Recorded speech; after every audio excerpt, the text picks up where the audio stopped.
दोस्तों, स्वागत है आप सभी का फिर से एक बार मेरे एनवायरनमेंट एंड सस्टेनेबिलिटी के चैनल में। आप सभी स्क्रीन पे देख के समझ गए होंगे कि आज का टॉपिक क्या होने वाला है। आज का टॉपिक है केमिकल ऑक्सीजन डिमांड यानी कि सीओडी। इसे समझने के लिए हमें कुछ बेसिक कॉन्सेप्ट क्लियर करने करने जरूरी है। सबसे पहले बात करते हैं ऑर्गेनिक मैटर की। ऑर्गेनिक मैटर मतलब वेस्ट का वो हिस्सा जो कार्बन और हाइड्रोजन के बेस पर बना होता है। इसमें ऑक्सीजन, नाइट्रोजन, सल्फर और फास्फोरस भी हो सकते हैं। एग्जाम्पल जैसे glucose, protein, fats, oil, food waste, detergent and industrial chemicals. आप सोचो, आपका जो शरीर है वो ऑर्गेनिक है या इनऑर्गेनिक? जरा सोचिए। दोस्तों, हमारा शरीर दोनों ऑर्गेनिक एंड इनऑर्गेनिक से बना होता है। हमारे शरीर का ज्यादा हिस्सा मसल्स, जैसे ये जो हमारा जो शरीर है, ये मसल, स्किन, फैट, ब्लड सभी मेनली कार्बन, हाइड्रोजन, ऑक्सीजन और नाइट्रोजन से बना होता है, यानी कि ये सब ऑर्गेनिक होता है। आप समझ सकते हैं ये सब ज्यादा जल्दी डिकम्पोज हो जाएगा कंपेयर टू बोन्स और टीथ। ऑर्गेनिक मैटर के अगर हम कुछ एग्जांपल्स के बारे में बात करें तो हमारे बॉडी में क्या क्या मिलेगा। जैसे मसल्स है जो कि प्रोटीन से बनते हैं, उसमें कौन सा केमिकल एलिमेंट रहता है? कार्बन, हाइड्रोजन, ऑक्सीजन और नाइट्रोजन। जो हमारे बॉडी में फैट है, जो लिपिड प्रोफाइल जो हम बोलते हैं, वो किससे होता है? कार्बन, हाइड्रोजन और ऑक्सीजन।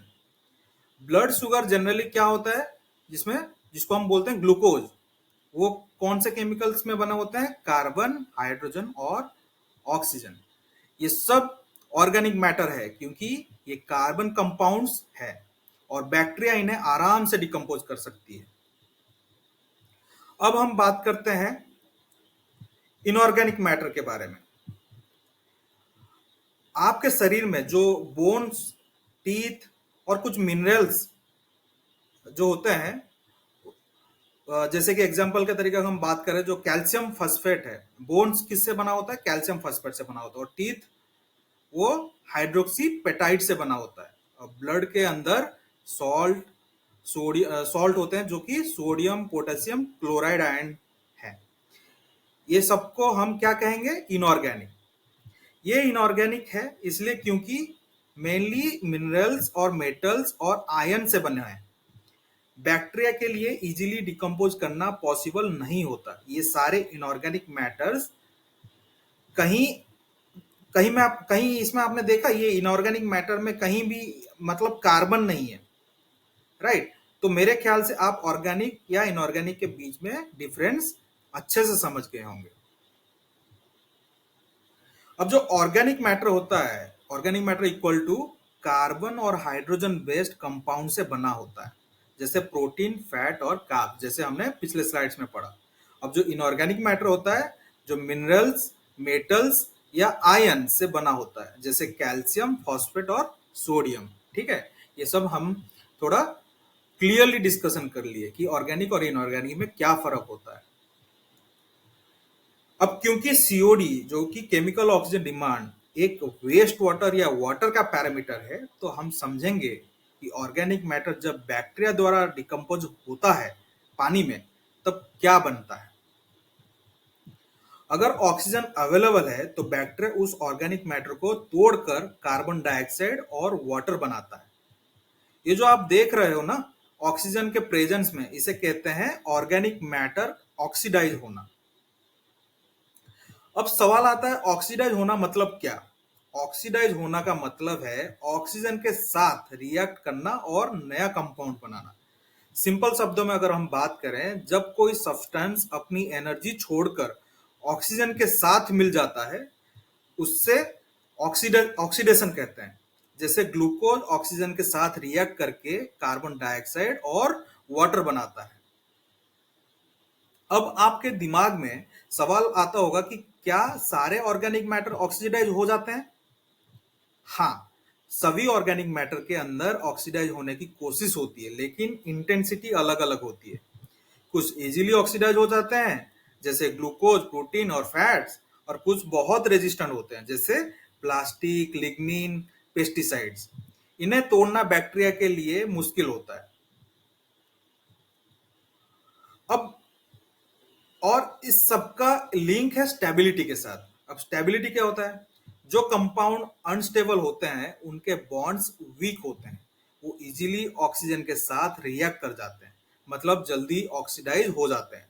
जो कंपाउंड स्टेबल होता है उनके बॉन्ड स्ट्रांग होते हैं, वो ऑक्सीजन के अगेंस्ट रेजिस्ट करते हैं, मतलब ऑक्सीडेशन होने के लिए मुश्किल होता है।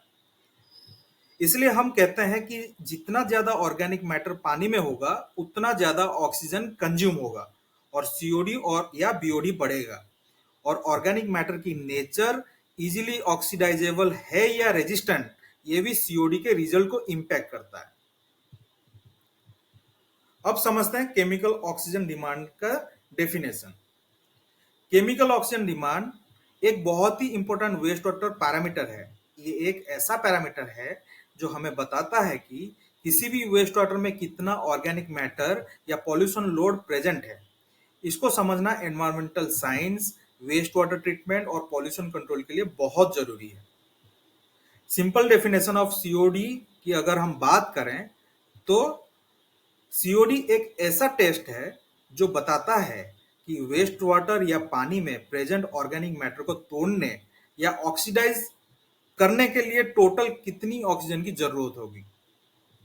अगर हम इजी भाषा में बात करें, पानी कितना गंदा है और उसमें कितना ऑर्गेनिक पॉल्यूशन लोड है, ये सीओडी से ही पता चलता है। जितना ज्यादा सीओडी होगा उतना ज्यादा ऑर्गेनिक मैटर प्रेजेंट है और उतना ही ज्यादा ऑक्सीजन कंज्यूम होगी। एग्जाम्पल के तरीके अगर हम बात करें तो सीओडी हाई आया तो इसका मतलब पानी में पॉल्यूशन लोड बहुत ज्यादा है, और सीओडी लो आया इसका मतलब पानी कंपैरेटिवली क्लीन है। सीओडी और बीओडी में क्या डिफरेंस है? देखो, सीओडी बताता है वेस्ट वाटर में प्रेजेंट ऑर्गेनिक को केमिकली ऑक्सीडाइज करने के लिए कितना ऑक्सीजन चाहिए, और बीओडी ये बताता है कि वेस्ट वाटर में प्रेजेंट ऑर्गेनिक मैटर को बैक्टीरिया द्वारा बायोलॉजिकली डिकम्पोज करने के लिए कितना ऑक्सीजन चाहिए। अब आपके दिमाग में केमिकली ऑक्सीडाइज करने का मतलब क्या का एक ऐसा सवाल जनरेट होता होगा। दोस्तों, ये जुड़ा है इसका लैब टेस्ट मेथड से। केमिकल ऑक्सीडेशन वो होता है जब हम किसी केमिकल या तो ऑक्सीडाइजिंग एजेंट का यूज करके ऑर्गेनिक मैटर को तोड़ देते हैं बिना बैक्टीरिया का वेट किए। ठीक है, अब आपको पता होगा कि सीओडी जो टेस्ट करते हैं उसमें हम पोटेशियम डाइक्रोमेट जैसा स्ट्रॉन्ग केमिकल ऑक्सीडाइजर यूज करते हैं। ये डायरेक्टली ऑर्गेनिक मैटर को ऑक्सीजन सप्लाई करता है और उससे CO2 और हाइड्रोजन वाटर में कन्वर्ट कर देता है। हम क्या समझे? केमिकली ऑक्सीडाइज करना इक्वल टू ऑर्गेनिक मैटर को केमिकल के थ्रू ऑक्सीजन देकर तोड़ना, और बीओडी के केस में बैक्टीरिया खुद डिकम्पोज कर रही होती है। इसलिए आपने देखा होगा बीओडी का लैब टेस्ट 3 से 5 दिन का होता है।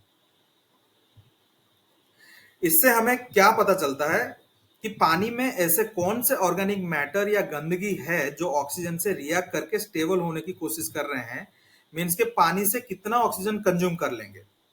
इसलिए ऐसा ऑर्गेनिक मैटर या गंदगी को निकालना बहुत ही जरूरी है, क्योंकि अगर एक बार ऑक्सीजन या ऑर्गेनिक मैटर ने कंज्यूम कर लिया तो बाकी एक्वेटिक लाइफ पानी के अंदर उनका क्या होगा। आप समझ रहे हो? जैसे ऑर्गेनिक मैटर या गंदगी अगर ऑक्सीजन पानी के अंदर जो भी ऑक्सीजन है उसको अगर कंज्यूम कर लिया तो बाकी जो एक्वेटिक लाइफ है, जैसे फिश हो गया या दूसरे जो क्रैब्स हो गया, दूसरे जितने भी एक्वेटिक लाइफ है उनका क्या होगा, क्योंकि उनको सबको ऑक्सीजन चाहिए अपने लाइफ के लिए।